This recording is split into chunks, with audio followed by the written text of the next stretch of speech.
नमस्कार मित्रांनो, कसे आहात तुम्ही? मजेत ना? तर आज आपण गणपतीचा जागरणाचा शेवटचा दिवस असल्या कारणाने वडापावची रेसिपी बनवतात आलेल्या पाहुण्यांसाठी। तर आपण बघूया वडापावची रेसिपी। तेल तापलेलं आहे, तर आपण त्यात सर्वप्रथम मेथीचे दाणे घालत आहोत। मेथीचे दाणे शिजले की आपण त्यात उडदाची डाळ घालणार आहोत।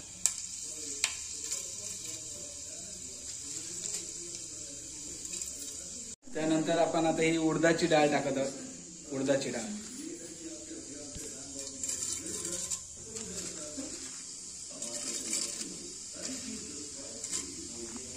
जिरा आणि थोडीशी राई। मित्रांनो, वडापावसाठी लागणारी भाजी बनवण्याची ही आगळी वेगळी पद्धत तुम्ही घरी एकदा नक्की ट्राय करा। तुमची भाजी खमंग आणि सुंदर होईल।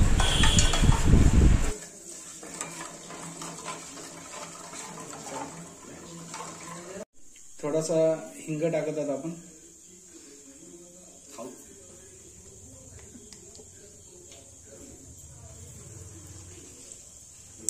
कढीपत्ता आपण असा सुरीने बारीक कापून, कढीपत्ता घातल्याने आपल्या भाजीला एक खमंग आणि सुंदर असा वास येतो।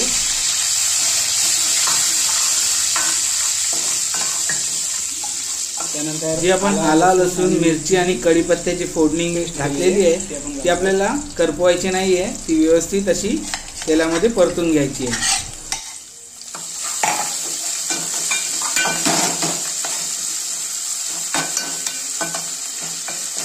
कसा खमंग वास सुटलेला आहे बघा, आपण बघू शकता।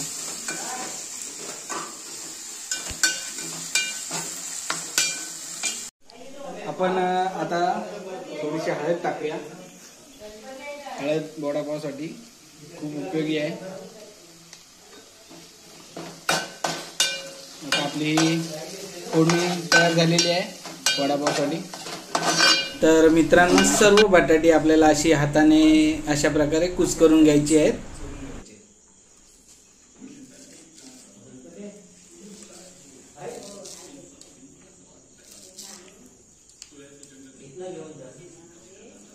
तर मित्रांनो, टोप आपण आत्ताच गॅसवरून उतरलेला असल्या कारणाने खूपच गरम आहे, तर मी पळीच्या साहाय्याने ती भाजी फोडणीमध्ये मिक्स करत आहे। पण सध्या पळीने करते, टोप गरम आहे।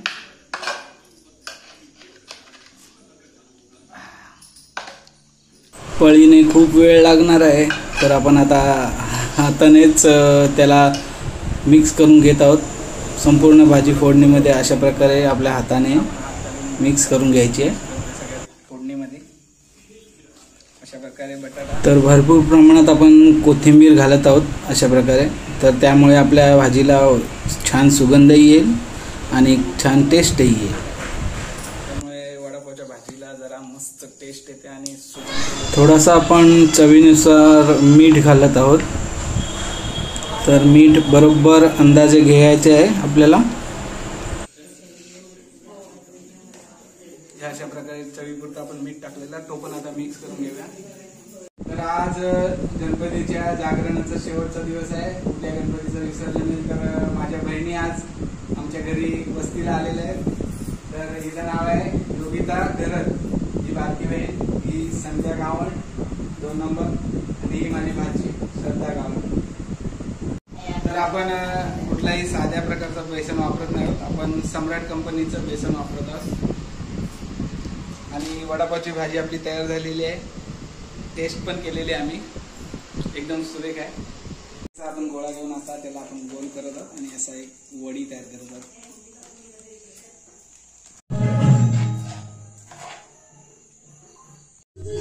आपली भाजी बनवलेली होती, त्याची आलू टिक्की बनवून झालेली आहे वडापावची, आपण बघू शकता। आपला बेसन पण कालून झालेला आहे, असा त्याला फेटून घेतला तर आपले वडे एकदम खुसखुशीत होते। ते अशा प्रकारे त्याला हलवून घ्यायचं। तर आपण आता पहिला वडा सोडत आहोत।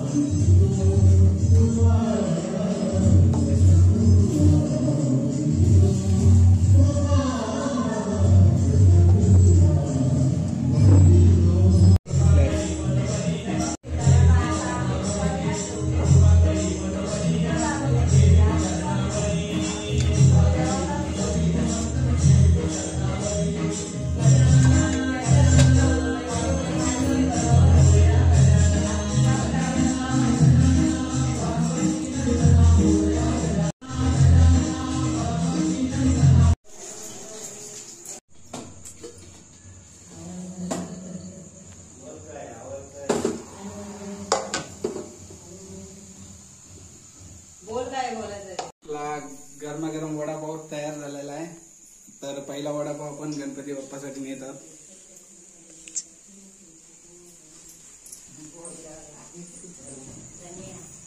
हॅलो, आवाज कसा येतो?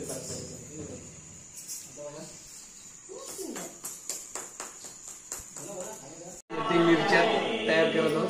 तर त्या मिरच्या तेलामध्ये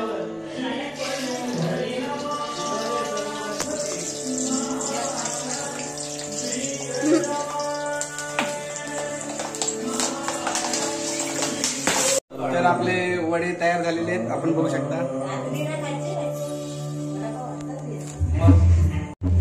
चटणीसाठी आपण हा चुरा तळलेला आहे, राहिलेल्या पिठाचा आपण चुरा तळलेला आहे. बघा, तो आता आपण मिक्सरला टाकून थोडा मसाला, मीठ मी दाखवतो आता तुम्हाला. तर आपण हा चुरा टाकत आहोत.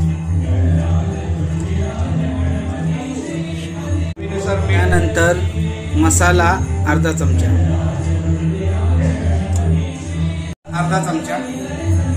त्यानंतर हे सगळं जिन्नस एकदा मिक्सरमध्ये फिरवून घ्यायचं आहे आणि आपली चटणी तयार.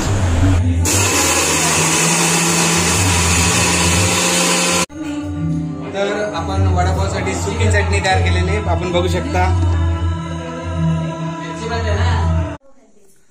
तर आपला हा रात्री जागरणीचा नाश्ता वडापाव आपण बघू शकता. आणि आता सगळेजण सुद्धा वडापाव खात आहेत, बघूया आपण. बड़ी बड़ी बातें, वडापाव खाते मिर्ची के साथ. हे सगळेजण वडापाव खायला बसलेत. आता नाचून झालेला आहे, तर आता सगळेजण वडापाव खात आहेत. कसा झालाय? तर माझी वडापावची रेसिपी आपल्याला आवडली तर नाही कसा झालाय आपल्या घरी ट्राय करा.